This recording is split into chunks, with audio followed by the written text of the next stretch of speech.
Hey guys, we are nearing the end of Algebra 2A and the school year. So just wanted to kind of give you some information for week 8 as to what you need to get accomplished for this week.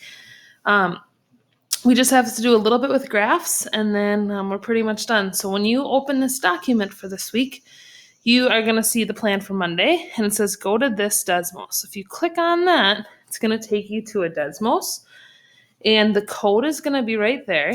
It might not say your name up here.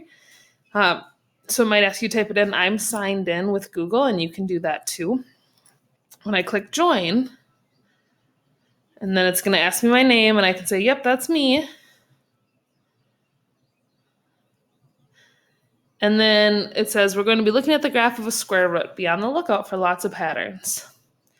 Enter the equation for the square root parent function on line 1. So I will go here, and I'll type y equals, and then if I need to type square root, I just type SQRT, and it gives me that cute little house, okay?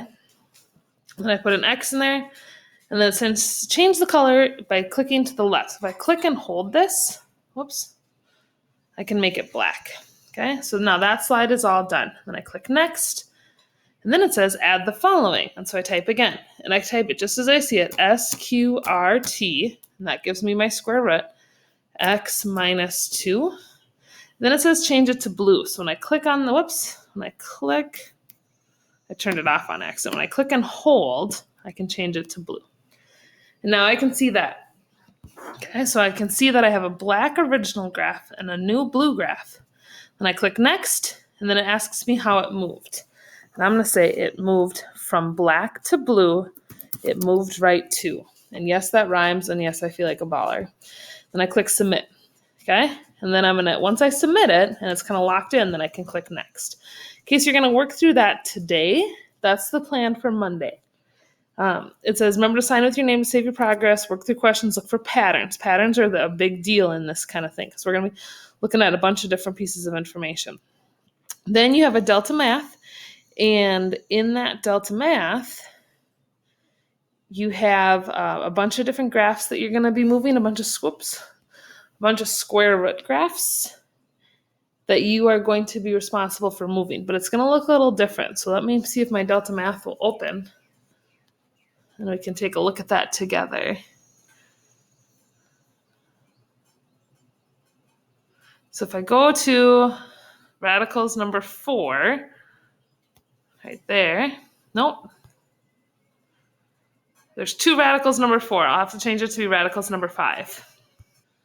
Okay, so I had a radicals number 4. I need to change it to radicals number 5. I'll get that taken care of so it's not super confusing for you.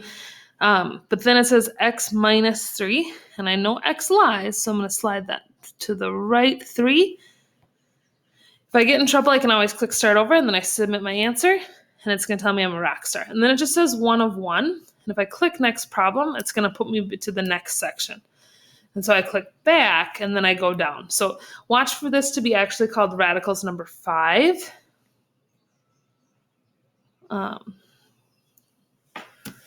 So let's see, radicals number 4 is actually up higher. This is radicals number 5 in delta math. So finish that last radicals, and then that's kind of the goal for Wednesdays, to make sure we get everything done for this unit. We've had lots of different small assignments, so make sure you have all of them done. And then watch for the quiz to open on Thursday. If it's not all done, watch for an email from me or from Mrs. Van Otterloo or from Ms. Steckel to make sure we can help you. And then once your quiz is done, then the goal is to finish and finalize all Algebra 2A work. So that's the plan for the week. That's what you need to get done. And if you are having any troubles at all, please email one of us. We would love to chat with you more and help you out. So have a wonderful Monday, and I hope to hear from you soon.